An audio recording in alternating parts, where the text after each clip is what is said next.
You ask Tiger to solve. This deals with linear equations with one unknown. The final result is A equals 63. Let's solve it step by step. Simplify the expression.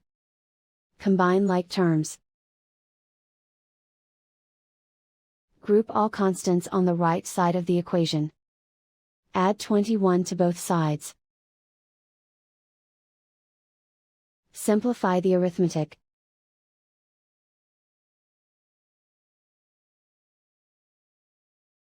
Isolate the A.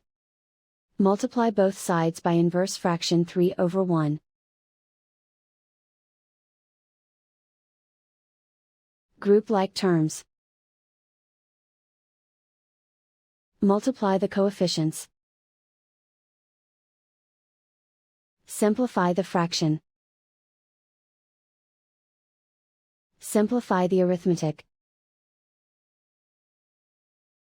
And so the final result is A equals 63.